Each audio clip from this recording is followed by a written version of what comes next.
बच्चों आप लोगों का स्वागत है हमारे यूट्यूब चैनल एक्सीलेंस एकेडमी में। यहाँ पर आप लोगों को 9, 10, 11, 12 और भी बहुत सारे आपको एजुकेशनल वीडियो देखने को मिलता है। आज हम लोग पढ़ेंगे क्लास 10 का फिजिक्स में पहला चैप्टर है प्रकाश का परावर्तन।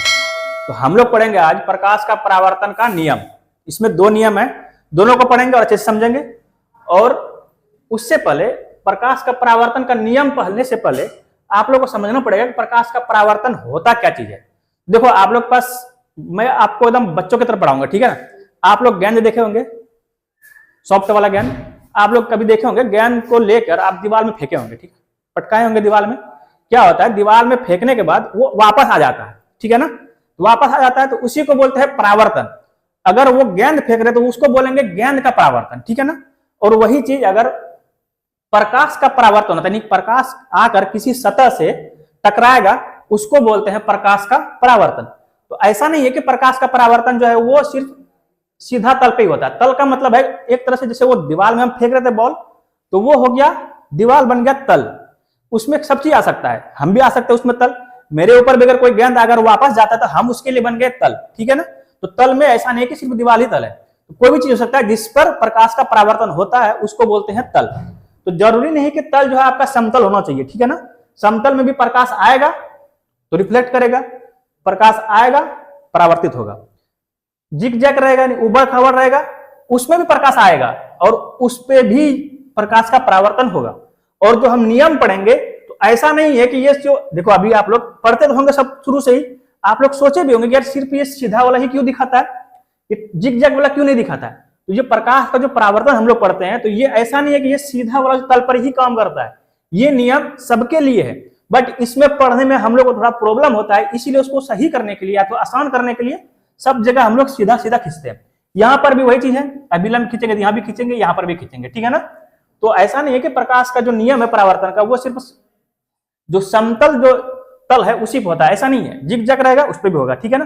तो प्रकाश का परावर्तन का जो नियम है वो 2 नियम है। पहला नियम क्या कहता है, आपतित किरण, परावर्तित किरण तथा आपतन बिंदु पर डाला गया अभिलंब तीनों एक ही तल पर होता है, यानी एक ही तल पर स्थित होती है।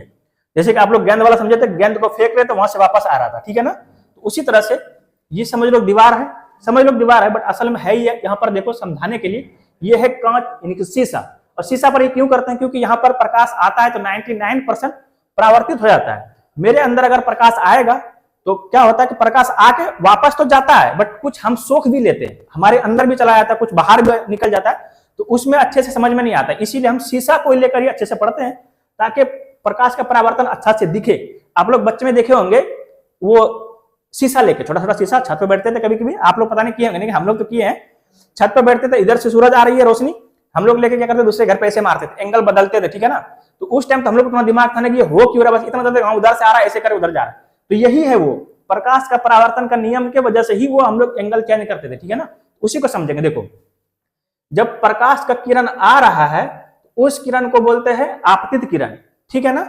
और जैसे गेंद फेंके फिर वहां से उसी जगह टकरा गया, यहां से आया टकराया, यहां से फिर वापस गया, तो उसी तल से जो वापस जाता है किरण उसको बोलते हैं परावर्तित किरण।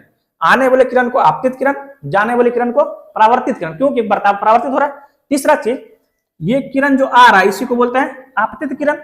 और ये जो बिंदु है, जिस जगह पर ये बिंदु है, इस बिंदु को बोलते हैं आपतन बिंदु, ठीक है ना। इसको बोलते हैं आपतन बिंदु, ठीक है ना। तो पहला नियम वही चीज बोल रहा है, आपतित किरण, परावर्तित किरण तथा आपतन बिंदु पर डाला गया अभिलंब तीनों एक ही तल पर स्थित होती है। ये तल है, एक ही तल पे है, देखो आपतित किरण, परावर्तित किरण और ये अभिलंब, ठीक है ना। अभिलंब को समझ रहे हैं, ऐसा नहीं है कि अभिलंब सिर्फ यहीं पर डाल सकते हैं, यहाँ भी डाल सकते हैं, यहाँ पे भी डाल सकते हैं, यहाँ पर भी डाल सकते हैं, यहाँ पर भी डाल सकते हैं। इसी जगह पर क्यों डाले हैं ये करने के लिए, ठीक है। और ऐसा नहीं कि सिर्फ इसी पर अभिलंब डाल सकते हैं, इधर भी डाल सकते हैं। तो अगर अभिलंब इधर डाल सकते हैं तो थोड़े नहीं कि प्रकाश से किरण सिर्फ एक ही तो आ रहा है, तो वहां पर भी आएगा ना। तो सब जगह पे आता है, ठीक है। इसलिए एक पढ़ने के लिए सिर्फ एक ही तो बनाते हैं, ठीक है ना। आता तो बहुत सारा किरण होगा तो बहुत सारा अभिलंब भी डाल सकते हैं, बहुत सारा परावर्तन भी होता होगा, ठीक है। तो पहला नियम वही है, समझ में आ गया होगा, ठीक है। और दूसरा नियम क्या कहता है, आपतन कोण। अभी समझ में आ गया आपतन कोण क्या है। देखो आपतित किरण और इस पर जो हम लोग अभिलंब डाले थे, यानी कि 90 डिग्री का जो डाले थे, उसके बीच का कोण को बोलते हैं आपतन कोण, उसी को आई से सूचित करते हैं। और जो ये परावर्तित किरण हुआ, परावर्तित किरण और अभिलंब के बीच वाला कोण, ये वाला कोण, इस वाले कोण को बोलते हैं परावर्तन कोण, ठीक है ना। और ये हुआ आपतन कोण, ये हुआ परावर्तन कोण। इस वाले कोण को आपतन कोण, इस वाले कोण को परावर्तन कर। तो दूसरा नियम इस कोण से रिलेटेड है, ठीक है। दूसरा वाला नियम क्या बोल रहा है, आपतन कोण तथा परावर्तन कोण सदैव बराबर होता है।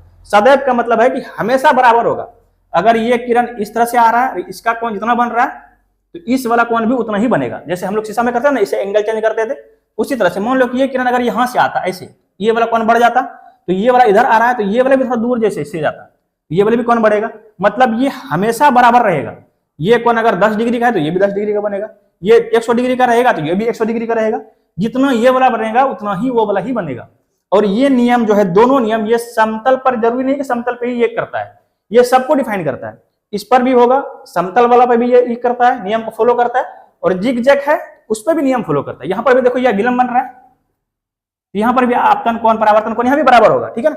और दूसरा चीज इस पर आएगा तो इस पर दूसरे एंगल से आएगा, दूसरे एंगल से बनेगा।